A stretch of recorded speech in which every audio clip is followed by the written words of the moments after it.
Hello, my name is Zain Ussery, and I am going in depth on my lesson plan that I completed for my community based assignments.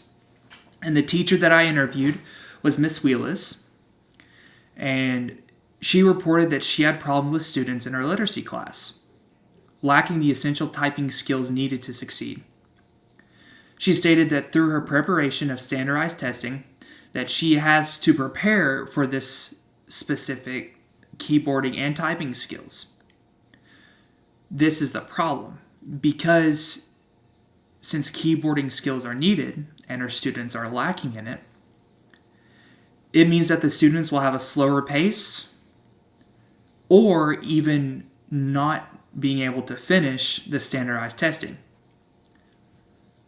Through my time, I've learned that there has been no effort in producing a class or time out of the day for teaching students how to type, which means that Miss Wheelis really has to prepare for the standardized testing.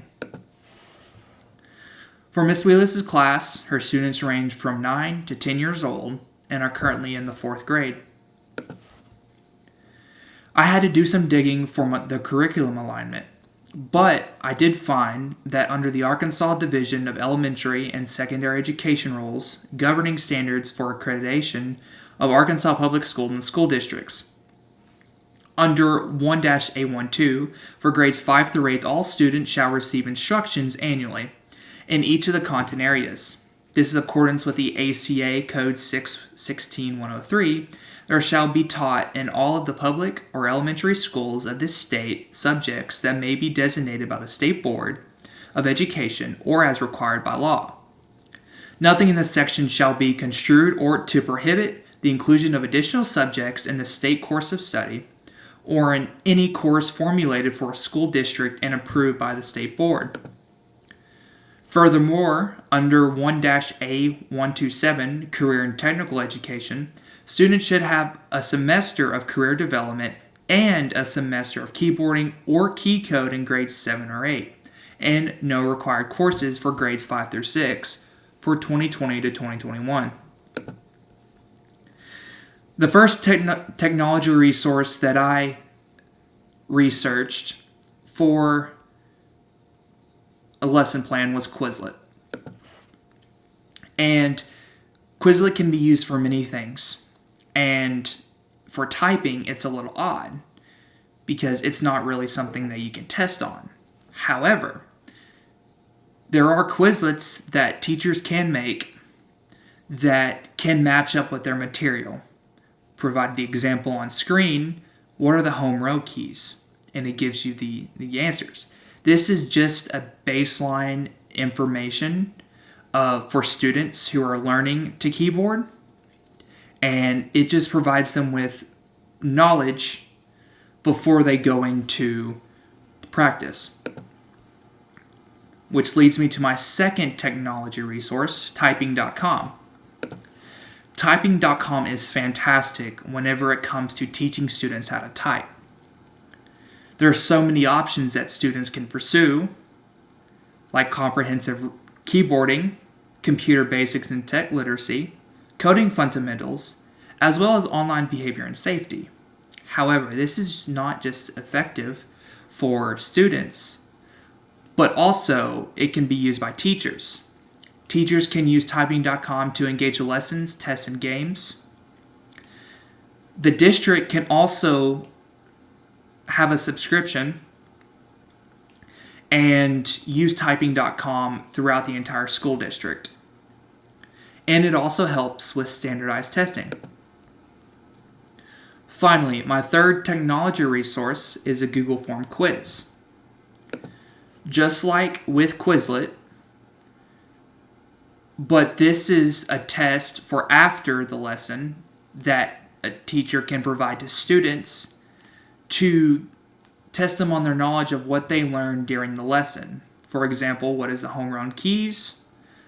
It also asks questions of what certain keys do, what fingers you should use in order to press that key, and so much more.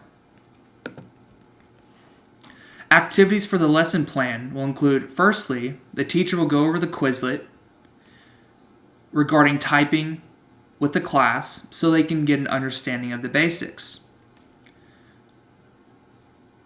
After that, through Quizlet, the teacher will then question the students on the material. It is similar to Google Form, however, Quizlet would be provided before, so the students will have a fundamental knowledge of what they need to do. Secondly, through typing.com, the teacher can create a lesson plan that they can monitor through the program, and they can have students begin their activity with the introduction of typing. As they go on, students will become more advanced, and so the lesson plan or the lesson will continue. For the final activity, after the lesson for the day is over, the teacher will then provide students with a short 10-question Google Form quiz that will test their knowledge of the material they covered in that class period. The questions would range from what is the home row to what is the best position to sit in while typing to what finger are you supposed to use when using a certain key. In order to assess the student's learning, as I've stated previously, typing.com has a program that teachers can monitor their students' activity and progress. The short Google quiz at the end would also be graded, but it is just a form used to test a student's knowledge over what they learned in that class period. It does not have to be heavily graded. It can just be used as a checkpoint to see where their students are at and if they're understanding the material fully. I also believe with typing, there can also be home activities. Since COVID-19, schools have access to Chromebooks, which means that they can continue typing at home. The teacher will ask the students to complete a certain task. It may not be a complete lesson, it may be a small portion of the lesson, but as a teacher, I would want the students to practice on their own and outside the classroom instead of that confined space. It allows them to maybe to go ahead or to practice further on their own. Grading rubric overview. Now it's a little tricky because it is keyboarding. However,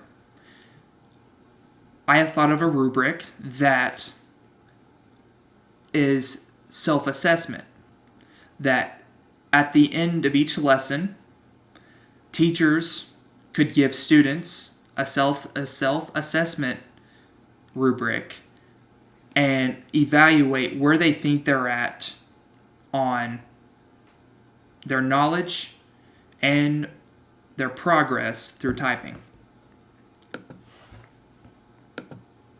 And that is it. Thank you.